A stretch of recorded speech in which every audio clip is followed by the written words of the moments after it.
Good morning to all of you. तो आज हम लोग क्या शुरू कर, आज हम लोग ज्योग्राफी का विषय शुरू करना है। ज्योग्राफी के विषय में आज हम लोग पहला चैप्टर पढ़ना है। आज हम लोग भारत का सामान्य परिचय को देख लिया जाएगा। देखो, भूगोल या ज्योग्राफी से संबंधित बहुत सारे वीडियो ऑलरेडी अपलोड किया गया है। अगर आपको देखना है तो प्लेलिस्ट में जाइएगा, वहाँ पुरानी वीडियो मिल जाएगी, जाकर देख सकते हैं। लेकिन आज से हम लोग क्या नए सूर्य से भूगोल को पढ़ाने की कोशिश किया जा रहा है। उसमें बेहतर तरीके से नए अंदाज में पढ़ाया जाएगा, बहुत ही बेहतरीन तरीके से पढ़ाया जाएगा। जहाँ भी किसी भी तरह का आपको दिक्कत लग रहा होगा, किसी भी तरह का कन्फ्यूजन होगा, कमेंट में बेधड़क पूछिएगा, उसको नेक्स्ट डे समझाने की कोशिश किया जाएगा। ठीक है, तो आज हम लोग क्या देखेंगे, लोग भारत का सामान्य परिचय देख लिया जाएगा। यहाँ पे देखेंगे सबसे पहले मैप बनाया गया, यहाँ पे बहुत सारे टॉपिक को लिखा गया है। तो मैं बार बार बोलता हूँ कि ज्योग्राफी जो बिना मैप के बिना एकदम अधूरी है। मैप अगर आपको समझ नहीं है तो समझ जाओ कि ज्योग्राफी समझ नहीं आ पाएगा। समझ आ रहा है कि नहीं समझ आ रहा है? तो आज का वीडियो शुरू करेंगे। तो मैं हूँ आलमगीर आलम और आप क्या देख रहे हैं, अपना ही चैनल आलम स्टडी सेंटर 08। देखो, आज की वीडियो शुरू करेंगे। आज क्या है, भारत का सामान्य परिचय को देखना है। यहाँ पे भारत का मैप बनाया गया है। तो सबसे पहले हम लोग देखना है भारत के सामान्य परिचय में भारत के अक्षांशीय और देशांतरीय विस्तार देखनी है। अब ये अक्षांशीय और देशांतरीय विस्तार किसे कहते हैं? तो ये मान के चलो पृथ्वी है, पृथ्वी के बीचों बीच से कौन सी रेखा गुजरी है, कमेंट करके बताना है। पृथ्वी के बीचों बीच से कौन सी रेखा गुजरी है? तो विषुवत रेखा यानी भूमध्य रेखा गुजरी हुई है। ठीक है, इसी तरह की जो रेखाएं और इसके नीचे है या ऊपर में जो गुजरी हुई है उसको बोलते हैं अक्षांश रेखा। 181 को अक्षांश रेखा है, याद रखना। अक्षांश रेखा कितनी है? 181 को। और जो ऐसी खड़ी खड़ी रेखाएं हैं, ऐसी खड़ी रेखाएं गुजरी हुई है, उसको बोलते हैं देशांतर रेखा। देशांतर रेखा, ठीक है। और यहाँ भारत जो हम लोग का है ना, भारत यहाँ पे ये भी कभी कभी क्वेश्चन पूछता है कि ग्लोब पर भारत की दिशा किधर है। तो ग्लोब पर भारत की दिशा किधर है? ये हो गया पूरब, ये हो गया उत्तर, यानी कि उत्तर पूर्व दिशा में है भारत। पूछेगा भारत की दिशा किधर है, तो भारत जो ग्लोब पर यानी पूरी पृथ्वी पर उत्तर पूर्व दिशा में है। अब यहाँ पूछ रहा है कि कौन सी अक्षांश रेखा यहाँ से टकराई है और कौन सी अक्षांश रेखा यहाँ से निकल गई। और देशांतर रेखा, देखो यहाँ पे दिखा रहा है, जैसे ये कौन सी अक्षांश रेखा यहाँ से सटा और कौन सी अक्षांश रेखा निकल गया। इधर जो देशांतर रेखा है, कौन सी देशांतर रेखा इससे सटा और कौन सी देशांतर रेखा से क्रॉस कर गया। समझ रहे कि नहीं समझ रहे? वही चीज है, यानी कि यहाँ पर जो है कौन सी अक्षांश रेखा टकरा रही है, तो यहाँ पे जो टकराती है ना 8 डिग्री 4 मिनट अक्षांश रेखा है।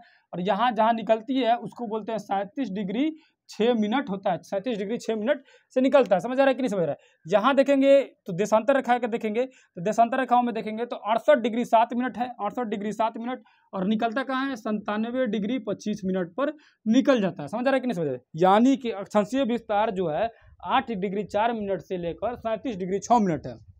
और देशांतरीय विस्तार 68 डिग्री 60 मिनट से लेकर 97 डिग्री 25 मिनट है। इसको देशांतरीय और अक्षांशीय विस्तार को रट लेना है, समझ लेना है बेहतर तरीका से। यही चीजें बिना मैप के बताता तो समझ ही नहीं आता। समझ आ रहा है कि नहीं समझ आ रहा है? ये समझ आ गया कि नहीं समझ आया? अब ये देखना है कि ये जो भारत के जो दक्षिणी बिंदु या उत्तरी बिंदु में कौन सा जगह है। सबसे यहाँ पे देखेंगे तो उत्तरी बिंदु कौन सी हो जाएगी? सबसे उत्तरी बिंदु ये किस राज्य का हो जाएगा? तो ये है लद्दाख। नया मैप में ये लद्दाख हो गया, नीचे जम्मू कश्मीर आ गया। पहले ये जम्मू कश्मीर था, लेकिन ये नया मैप में देखेंगे तो ये आ गया लद्दाख। और ये वाला क्षेत्र में आ जाएगा JK, जम्मू कश्मीर। इधर आपका हिमाचल प्रदेश, उत्तराखंड वगैरह आ गया। ठीक है, तो ये नए वाले मैप में ये लद्दाख हो गया। अब यहाँ जो क्षेत्र है, इस क्षेत्र को बोला जाता है इंदिरा कौल, यानी कि उत्तरी बिंदु को क्या बोलते हैं? इंदिरा कौल। यहाँ पे देख सकते हैं लिखा हुआ इंदिरा कौल। उत्तरी बिंदु, सबसे उत्तरी बिंदु इंदिरा कौल कहलाता है। कहाँ है? तो लद्दाख में है। पहले जम्मू कश्मीर में था, लेकिन अब ये चूंकि ये नया जो 370 धारा हटा ना, उसके बाद ये केंद्र शासित प्रदेश बन गया लद्दाख और जम्मू कश्मीर। उसके बाद ये जो इंदिरा कौल जो हो गया, कहाँ चला गया? कहाँ चला गया? लद्दाख में चला गया। समझ रहे कि नहीं? लद्दाख का क्षेत्र हो गया। समझ आ रहा है कि नहीं समझ आ रहा है? अब देखो, पूछता है भारत की सबसे उत्तरी बिंदु का नाम क्या है। तो भारत की सबसे उत्तरी बिंदु का नाम है इंदिरा कौल। याद रखना, कॉल लगाने के लिए ऊपर जाना पड़ेगा, टावर पर जाना पड़ेगा। और देखते हो कभी कभी नहीं बात हो पाता है, कॉल नहीं लगा पाते हो तो छत पर चले जाते हो। छत पर से नहीं होता है तो एकदम टावर पर चढ़े मतलब कि ऊपर जाना पड़ता है। तो इंदिरा कॉल लगाने के लिए देखेगा तो उत्तर साइड में नॉर्थ। पूछेगा भारत की सबसे उत्तरी सीमा, तो इंदिरा कॉल। और दक्षिणी सीमा कौन सी हो जाएगी? तो इंदिरा पॉइंट। याद रखना है, दक्षिणी सीमा जो है इंदिरा पॉइंट। लेकिन इंदिरा पॉइंट यहाँ नहीं है, याद रखना। यहाँ पे तो कन्याकुमारी है। यहाँ एक है द्वीप हम लोग का, उसको बोलते हैं अंडमान निकोबार द्वीप। अंडमान निकोबार द्वीप की जो निचली द्वीप है उसको बोला जाता है ग्रेट निकोबार। क्या बोला जाता है? ग्रेट निकोबार। और ग्रेट निकोबार की भी जो दक्षिणी बिंदु है, उस बिंदु को बोला जाता है इंदिरा पॉइंट। अगर क्वेश्चन दो तरह से पूछता है, देखो अक्षांश रेखा में पूछता है कि जो भारत की जो भूमि रेखा है, यानी कि जो इसकी जुड़ी हुई भूमि रेखा है, इसको अगर छोड़ दिया जाए, वहां पे इसकी जो अक्षांशीय विस्तार जो देखेंगे तो नीचे है 8 डिग्री 4 मिनट। लेकिन इसको पूरा मिला जाता है ना, तो ये 6 डिग्री पे चला जाता है, 6 डिग्री 4 मिनट पर आ जाता है। समझ आ रहा है कि नहीं समझ आ रहा है? क्योंकि ये और नीचे हुए है। अगर इसको भी पूरे द्वीप को मिला लिया जाएगा तो भारत का अक्षांशीय विस्तार और नीचे चला जाता है। समझ आ रहा है कि नहीं समझ आ रहा है? ये कौन सा द्वीप है? अंडमान और निकोबार। समझ पा रहे हैं, अंडमान और निकोबार है, इसकी दक्षिणी बिंदु कौन सी है, दक्षिणी बिंदु को बोला जाता है इंदिरा पॉइंट। सिंपल भाषा में एकदम याद रखो कि भारत की दक्षिणी बिंदु इंदिरा पॉइंट, उत्तरी बिंदु इंदिरा कॉल। अब आएंगे पूरब और पश्चिम में, ठीक है, पूरब और पश्चिम को देख लिया जाएगा। यहाँ देखेंगे तो इसकी पूरब साइड में देखेंगे तो ये जो अरुणाचल प्रदेश का जो क्षेत्र है, देख सकते हैं कि सबसे पूरब में यही निकला हुआ है, ये इस क्षेत्र को बोलते हैं कीबुथु। कीबुथु, कीबुथु यहाँ पे लिखा हुआ है, देख सकते हैं, लिखने की जरूरत नहीं है, कीबुथु यहाँ पे है, ठीक है। उसके बाद देखेंगे यहाँ गुजरात का जो है गौर माता, याद रखें, गौ से गुजरात, गौर से गौर माता, ठीक है, गौ से गुजरात, गौ से गौर माता, यानी कि भारत की पश्चिमी बिंदु गौर माता, भारत की पूर्वी बिंदु कौन सा हो जाएगा, कीबुथु अरुणाचल प्रदेश, भारत की उत्तरी बिंदु कौन सा हो जाएगा, उत्तरी बिंदु आपका इंदिरा कॉल हो जाएगा लद्दाख में, और भारत की दक्षिणी बिंदु कौन सी हो जाएगी, ग्रेट निकोबार का दक्षिणी पॉइंट कौन सा, इंदिरा पॉइंट जिसे कहा जाता है। समझ आ रहा है कि नहीं समझ पा रहा। अगर भारत की मुख्य भूमि से पूछेगा, ये हो गया मुख्य भूमि और ये हो गया बाकी द्वीप मिलाकर, मुख्य भूमि का दक्षिणी बिंदु पूछेगा तो दक्षिणी बिंदु, मुख्य भूमि का दक्षिणी बिंदु कौन सा हो जाएगा, तो मुख्य भूमि का दक्षिणी बिंदु हो जाएगा केप कोमोरिन बोला जाता है इसको, केप कोमोरिन या कन्याकुमारी बोला जाएगा, तो तमिलनाडु क्षेत्र में है। समझ रहे हैं, यहाँ पे तमिल क्षेत्र है, ये तमिलनाडु के नहीं बोलते लोग, कश्मीर से कन्याकुमारी, तो अब ये कश्मीर से कन्याकुमारी गाना नहीं होगा, अब होगा लद्दाख से कन्याकुमारी, क्योंकि अब तो ऊपर लद्दाख चला गया ना जी, कश्मीर हटा दिया गया है। समझ पा रहे कि नहीं समझ पा रहे हो। अब देखेंगे स्थलीय सीमा की जो लंबाई है, यानी कि ये जो स्थलीय सीमा की दूरी है, यहाँ से मान के चलेंगे स्थलीय की, यहाँ के इसके बाद यहाँ पे, और इस क्षेत्र में क्या है, देखो भारत के पश्चिम में कौन सा सागर है, ये बहुत सारे बच्चे को तो ये भी नहीं पता होगा, भारत के पश्चिम में कौन सा है, तो यहाँ पे अरब सागर, ये कम से कम पहले समझ लो, अरब सागर, यहाँ पे कौन सा है, अरब सागर है, ठीक है। और भारत के नीचे ये कौन सा है, तो हिंद महासागर, याद रखना हिंद महासागर। और इधर में कौन सा है, तो बे ऑफ बंगाल, यानी बंगाल की खाड़ी है। बंगाल की खाड़ी है किधर, पूरब में, पश्चिम में अरब सागर और दक्षिण में है हिंद महासागर। यानी कि भारत जो है तीन तरफ से पानी से घिरा हुआ है, इसीलिए भारत को प्रायद्वीप बोला जाता है। याद रखना, जो भी जगह तीन तरफ से पानी से घिरा रहेगा उसको प्रायद्वीप बोला जाएगा, और जो जगह चारों तरफ से पानी से घिरा रहेगा, यानी कि मान के चलो ये चारों तरफ से पानी से घिरा हुआ है, ऐसे कोई भी ये जगह, उसको बोला जाएगा आइलैंड। क्या बोला जाता है, द्वीप या आइलैंड बोला जाता है, आइसलैंड बोला जाता है। यानी कि जो चारों तरफ से पानी से घिरा रहता है उसको द्वीप बोलते हैं, जो तीन तरफ से पानी से घिरा रहता है उसको प्रायद्वीप बोलते हैं। तो भारत क्या है, द्वीप है या प्रायद्वीप है, भारत एक प्रायद्वीप है। क्यों, इधर पानी है अरब सागर, इधर बे ऑफ बंगाल यानी बंगाली खाड़ी, नीचे हिंद महासागर, लेकिन ऊपर में है कोई समुद्र नहीं है, ऊपर क्या है, देश है। यानी तीन तरफ से पानी से घिरा है, एक तरफ से जमीन है, इसीलिए इसको प्रायद्वीप कहा जाता है। याद रखना, प्रायद्वीप किसे कहा जाता है, जो तीन तरफ से पानी से घिरा हो। क्वेश्चन पूछेगा भारत एक प्रायद्वीप है, तो हाँ प्रायद्वीप है। समझ आ रहा है कि नहीं समझ पा रहा है। अब ये पूछ रहा है कि स्थलीय सीमा, यानी कि यहाँ से छोड़ के जो स्थल से जुड़ा हुआ है ना भारत की, इसकी लंबाई कितनी है, तो स्थलीय सीमा की लंबाई है 15,200 किलोमीटर। कितनी है, 15,200 किलोमीटर। और जलीय सीमा, यानी कि ये जहां से जल शुरू हो रहा है, ये इसकी लंबाई 61 किलोमीटर है। लेकिन दो तरह का क्वेश्चन आता है, भारत की मुख्य भूमि की जलीय सीमा 61 किलोमीटर पूछेगा, संपूर्ण भारत की जलीय सीमा, संपूर्ण भारत में कौन करा जाएगा, ये अंडमान निकोबार, और इधर है लक्षद्वीप, इधर हम लोग का एक और द्वीप है उसको बोलते हैं लक्षद्वीप, ये लक्षद्वीप। तो लक्षद्वीप की भी सीमा मिला जाएगा, क्योंकि ये भी तो जलीय सीमा है ना, इसके किनारे के अंदर भी तो ये जलीय सीमा हो जाएगा। सीमा किसे कहते हैं, बॉर्डर लाइन, बॉर्डर लाइन, ये बॉर्डर बोलता है सीमा, ठीक है। यानी कि यहाँ से ये जलीय सीमा का मतलब हो गया जहाँ से जल शुरू हो रहा है भारत के किनारे किनारे, ये पूरी जो सीमा है इसकी लंबाई कितनी है, तो इसकी लंबाई है 61 किलोमीटर, लेकिन इसको मिला देंगे तो 7516.6 किलोमीटर हो जाएगा। यानी कि स्थलीय सीमा रेखा है 15,200 किलोमीटर, जलीय सीमा रेखा है कितना, 7516 किलोमीटर। तो एक और क्वेश्चन पूछता है, भारत की जलीय सीमा रेखा से स्थलीय सीमा रेखा कितनी बड़ी है, तो 2 गिननी है, दिख नहीं रहा है, 75 दूना 1500, 7500 किलोमीटर, ये 7,516 किलोमीटर 0.6 किलोमीटर है, 7516 है ना जी, और ये 15,200, यानी कि जलीय सीमा रेखा से स्थलीय सीमा रेखा की लंबाई 2 गुनी है। समझ आ रहा है कि नहीं समझ आ रहा है। अब देखेंगे भारत के कौन कौन सा पड़ोसी देश है, कौन कौन से पड़ोसी देश है, तो यहाँ पे है पाकिस्तान, कौन सा देश है, यहाँ पे देखेंगे तो पाकिस्तान है, ठीक है, ये पाकिस्तान है, ये पाकिस्तान यहाँ तक आता है, यहाँ तक ये देखेंगे तो ये पाकिस्तान हो गया, ये पूरा पाकिस्तान हो गया। यहाँ से अफगानिस्तान है, ये हो गया अफगानिस्तान, ठीक है, अफगानिस्तान। उसके बाद देखेंगे यहाँ पे आ जाएगा तो चाइना वगैरह आ जाएगा, ये हो गया चाइना, चाइना हो गया, हुआ कि नहीं हुआ। यहाँ पे देखेंगे तो कौन सा देश है, ये हो गया नेपाल, यहाँ पे एक और देश है, इसको ये हो गया भूटान, ठीक है। और इधर जो देश है ये कौन सा देश हो गया, ये हो गया म्यांमार, ये हो गया म्यांमार। समझ आ रहा है कि नहीं समझ आ रहा है। यहाँ एक और देश है, यहाँ कौन सा देश है, तो बांग्लादेश है। कौन सा देश है, ये है बांग्लादेश, बांग्लादेश याद रखना, ये बांग्लादेश है। ये सब भारत के पड़ोसी देश हो गया। हुआ कि नहीं हुआ। यहाँ एक और देश है, कौन सा देश है, यहाँ पे है श्रीलंका, है कि नहीं, श्रीलंका है भारत के, ये दक्षिण में श्रीलंका है। यानी कि भारत के पड़ोसी देश में कौन सा है, एक पाकिस्तान है, उसके बाद अफगानिस्तान है, इधर आएगा चाइना आ जाएगा, ये नेपाल आ जाएगा, भूटान आ जाएगा, बांग्लादेश, म्यांमार। अब देखो मैप से बनाने से क्या फायदा है, मुझे बताना पड़ेगा कि मैप किधर, ये पाकिस्तान किधर है, सॉरी पाकिस्तान किधर है बताना पड़ेगा। भारत किस दिशा में है, पश्चिम में है पाकिस्तान।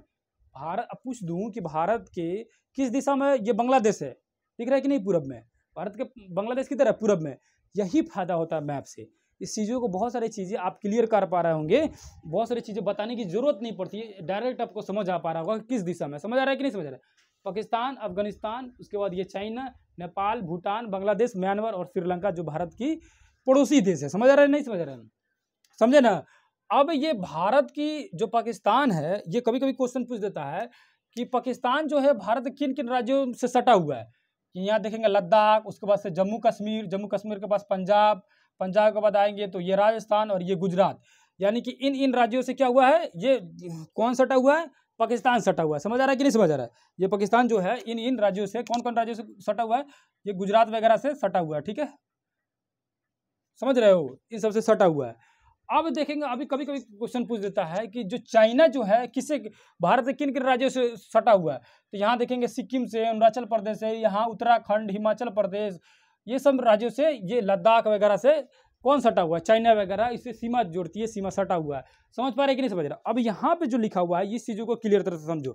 यहाँ लिखा हुआ है कि भारत और पाकिस्तान के बीच में कितनी किलोमीटर की लंबाई है, तो 3323 किलोमीटर दूरी जो है भारत और पाकिस्तान एक दूसरे के साथ सीमा बनाती है। यानी कि ये बॉर्डर जो है भारत और पाकिस्तान का कितना किलोमीटर का है, 3323 किलोमीटर का। उसके बाद देखेंगे चाइना और इंडिया का, यानी चाइना और इंडिया का है तो 3488, यानी कि चाइना का पाकिस्तान से ज़्यादा सीमा दिख भी रहा है कि ज़्यादा है, ठीक है। उसके बाद देखेंगे नेपाल और भारत का, तो सॉरी नेपाल और भारत का 1761 है। नेपाल और भारत का इतना ही दूर न सीमा लग रहा है, 1761। सबसे कम तो भूटान को हो जाएगा, देखो भूटान होगा, भूटान और इंडिया का 699, यानी सबसे कम सीमा किसका है, भूटान का। और सबसे ज़्यादा अगर पूछेगा तो किसका है, बांग्लादेश का। देखो कैसे, ये बांग्लादेश का एक्चुअली में जो है ना छोटा है, लेकिन ऐसे ये देख रहे हो, ये सब बांग्लादेश का क्षेत्र है। ये हो गया बांग्लादेश पूरा, ये पूरा बांग्लादेश हो गया, ये हो गया पूरा बांग्लादेश। हुआ कि नहीं, तो देख रहे हो यहाँ से लेकर यहाँ से पूरा ये जो क्षेत्र है ये 4096 किलोमीटर की दूरी तय करता है भारत के साथ। यानी भारत के साथ बांग्लादेश की सीमा कितनी है, 4096, ये सबसे ज़्यादा है। पूछेगा किस देश की सीमा भारत के साथ सबसे ज़्यादा है, तो बांग्लादेश की है। सबसे कम भूटान की है, समझ पा रहे हो, सबसे कम भूटान की है और सबसे ज़्यादा बांग्लादेश की है। अब यहाँ पे देखिएगा म्यांमार से, तो म्यांमार का 1646 किलोमीटर है और म्यांमार भी ज़्यादा नहीं है। तो ये सब उतनी याद करने की जरूरत नहीं है, पाकिस्तान वाले की याद कर लो क्योंकि छोटा है, इसका पूछ देता है कभी कभी क्वेश्चन। 3323 किलोमीटर है भारत और पाकिस्तान के बीच की सीमा। सबसे कम है भूटान का, सबसे ज़्यादा है बांग्लादेश का। ये चीज़ें आपको याद कर लेना, बाकी उतनी चीज़ों को जरूरत नहीं है याद करने के लिए, ठीक है। अब यहाँ देखेंगे तो भारत और श्रीलंका के बीच में एक छोटा सा द्वीप है, उस द्वीप का नाम है पंबन द्वीप। ये छोटा सा द्वीप है, उस द्वीप का नाम है पंबन द्वीप, ठीक है। इस द्वीप पर जाने के लिए यहाँ से एक ब्रिज बना हुआ है, उसको बोलते हैं पंबन ब्रिज। ये ब्रिज जो पुल जो है ना, 2 किलोमीटर लंबी पुल है। यानी भारत से पंबन द्वीप जाने के लिए 2 किलोमीटर लंबी एक पुल बनाई गई, उसको बोलते हैं पंबन पुल बोला जाता है। और इस द्वीप को बोला जाता है पंबन द्वीप। क्या बोला जाता है, पंबन द्वीप बोला जाता है। इस पंबन द्वीप का जो सबसे लास्ट वाला जो पॉइंट है ना, उसको बोलते हैं धनुषकोटी। यानी ऐसे भी हो सकता है कि बोला भी जा सकता है कि भारत की सबसे दक्षिणी बिंदु धनुषकोटी भी आ जाएगा अगर ये ब्रिज को जोड़ दिया जाए तो। पुल के चलते ना ये अलग हो गया। तो ये कौन सा हो जाएगा, यहाँ पर है सबसे लास्ट में पंबन द्वीप का सबसे, अगर सीधे सीधे क्वेश्चन पूछ दे कि पंबन द्वीप का दक्षिणी पॉइंट या दक्षिणी बिंदु का क्या नाम है, तो धनुषकोटी याद रखना। अब धनुषकोटी और श्रीलंका के बीच में जो जल की धाराएं जो बह रही है उसको क्या बोलते हैं, पाक जल संधि। क्या बोलते हैं, पाक जल संधि। यानी कि धनुषकोटी और श्रीलंका का जो तलाई मन्नार है, तलाई मन्नार यहाँ पर पठार है जो, उस दोनों को एक दूसरे से अलग कौन कर रहा है, पाक जल संधि जो है अलग करता है। धनुषकोटी और श्रीलंका का तलाई मन्नार को कौन अलग करता है, तो पाक जल संधि अलग करता है। पाक जल संधि है क्या, भारत और श्रीलंका को जोड़ने वाली जो जल संधि जो है वो क्या कहलाती है, पाक जल संधि कहलाती है, समझे। या भारत और पाकिस्तान, भारत और श्रीलंका को अलग करने वाली, ये भी बोला जा सकता है। जहां देखेंगे तो यहाँ भी है, पाकिस्तान और भारत के बीच में जो रेखा खींची गई उसे रेखा क्या बोलते हैं, रेड क्लिफ लाइन बोलते हैं। क्या बोलते हैं, रेड क्लिफ लाइन। यहाँ पे लिखा हुआ है भारत और पाकिस्तान के बीच में जो रेखा खींची गई उसे बोलते हैं रेड क्लिफ लाइन। और भारत और चाइना के बीच में जो रेखा खींची गई उसको क्या बोलते हैं, मैक मोहल लाइन। क्या बोलते हैं, मैक मोहल लाइन। यानी कि भारत और चाइना के बीच में जो रेखा खींची गई उसको मैक मोहल लाइन बोलते हैं। भारत और पाकिस्तान के बीच में जो रेखा खींची गई उसको क्या बोलते हैं, रेड क्लिफ लाइन बोलते हैं। देखो पहले भारत और अफगानिस्तान का सीमा बनता था तो उस सीमा रेखा को बोला जाता था डूरंड रेखा, डूरंड रेखा। लेकिन चोटिस वाला क्या किया कि पाकिस्तान क्या किया ना, ई वाला क्षेत्र को खा गया, ई वाला ससुरा इस वाले क्षेत्र को खा गया, ये अपने कब्जा में कर लिया, ये अपने कब्जा में, ई वाले क्षेत्र को अपने कब्जा में कर लिया। इसी क्षेत्र को हम लोग बोलते हैं POK, पाक ऑक्यूपाइड कश्मीर, POK, ठीक है। और एक खाने के बाद यहाँ तक कब्जा कर लिया था, यहाँ तक आ गया था, यहाँ तक आ गया था, ठीक है। तो यहाँ पे आया ना तो यहाँ पे उसको रोक दिया गया, मतलब यहाँ तक कब्जा कर चुका था पाकिस्तान, यहाँ पर रोक दिया गया। तो यहीं पर LOC बन गया, LOC, ठीक है। यही यहाँ पर मतलब ये यहाँ पे एक बॉर्डर बना दिया गया, यहाँ पे एक बॉर्डर बना दिया कि इससे आगे पाकिस्तान नहीं बढ़ेगा। नहीं तो पाकिस्तान का मूड क्या था ना कि पूरा ही क्षेत्र को कब्जा करने के लिए, ये पूरा वो चाहता था कि पूरा इसको खा जाए, हम पूरा कब्जा करने के लिए चाहता था। तो यहाँ पर रोक दिया गया, तो उसी को LOC बोला जाता है। और जो छेक के अभी तक अपने कब्जा में जो रखा है उसको बोला जाता है POK, यानी पाक ऑक्यूपाइड कश्मीर, ठीक है। लाइन ऑफ एक्चुअल जो कंट्रोल जिसको बोला जाता है LOC, यहाँ पे लाइन खींच दिया गया कि ये यहीं से कंट्रोल रहेगा, ये आपको पीछे रहना, हमको ये इधर मेरा क्षेत्र है। होना तो चाहिए, पूरा कब्जा कर लेना चाहिए, लेकिन भारत अभी तक छोड़ा हुआ है, पता नहीं क्यों छोड़ा है, इसको कब्जा कर लेना चाहिए। और इसके देखा देखी क्या हुआ कि चुट्टा ये चाइना भी है ना, ये वाला क्षेत्र खा गया। इस वाले क्षेत्र को बोलते हैं सियाचिन। क्या बोलता है, इस वाले क्षेत्र को सियाचिन बोलता है, सियाचिन, सियाचिन याद रखना। ये चीन वाला इधर से खा गया, पाकिस्तान वाला इधर से खा गया। अब हम लोग भारत से एक्चुअली यही क्षेत्र बच गया है, ऊपर से दोनों क्षेत्र का दोनों खा गया, ऊपर का हेड पर का दोनों क्षेत्र जो है खा चुका है। कौन खा चुका है, इधर पाकिस्तान खा चुका है, इधर जो है चाइना खा चुका है। समझ आ रहा है कि नहीं समझ आ रहा है। इसीलिए अब जो डूरंड रेखा की जो है ना सीमा किसके साथ बनाता है, पाकिस्तान और अफगानिस्तान के साथ सीमा बनाता है। कौन सी रेखा, डूरंड रेखा। और भारत और पाकिस्तान के बीच में रेड क्लिफ लाइन, भारत और चाइना के बीच में मैक मोहल लाइन। समझ आ रहा है कि नहीं समझ आ रहा है। ये सारी चीजें समझ गए। अब पंबन द्वीप को बता दिया, ये पाक जल संधि बता दिया। 8 डिग्री चैनल क्या है, तो 8 डिग्री जो चैनल है ये यहाँ देखेंगे 8 डिग्री जो लिखा हूँ, ये भारत का जो लक्षद्वीप जो है ना, ये लक्षद्वीप, और नीचे इसी एक और देश है मालदीप। लक्षद्वीप और मालदीप के बीच में जो रेखा जो गुजरी हुई है, जो अक्षांश रेखा गुजरी है, वो कौन सी रेखा है, तो 8 डिग्री चैनल है। चैनल क्या होता है, एक पतली जो जलधाराएं की जलधारी वाली रेखा, उसी को बोला जाता है चैनल बोला जाता है। यानी इनके बीच में कौन सी जलधारा है, ये मालदीप और लक्षद्वीप के बीच में एक 8 डिग्री चैनल वाला रेखा है। समझ आ रहा है कि नहीं समझ आ रहा है, 8 डिग्री चैनल है। अब यहाँ पे लिखे हैं कर्क रेखा और देशांतर रेखा क्या है, मतलब कर्क रेखा और देशांतर रेखा कौन सी भारत में जो कर्क रेखा गुजरी है, यानी कर्क रेखा 23.5 डिग्री पे गुजरी है पूरे ग्लोब पर। तो भारत में कहाँ कहाँ से होकर गुजरी है, तो 8 राज्यों से होकर गुजरी है। सबको बता देंगे। यहाँ पे देखेंगे तो पहले सबसे पहले आता है कौन सा, यहाँ पे आ जाता है गुजरात, उसके बाद राजस्थान, उसके बाद मध्य प्रदेश, उसके बाद छत्तीसगढ़, उसके बाद झारखंड, उसके बाद वेस्ट बंगाल, उसके बाद यहाँ त्रिपुरा, उसके बाद मिजोरम। 8 राज्य देख लो, 1 2 3 4 5 6 7 8 राज्य से होकर गुजरी है कौन सी, कर्क रेखा गुजरी है। और जो देशांतर रेखा जो है 82.5 डिग्री पर, कैसे 82.5 डिग्री, 68.7 से 97.25 का दोनों का बीच वाला भाग निकालना, यानी बीच वाला जो देशांतर रेखा निकालना वो 82.5 डिग्री ही होता है।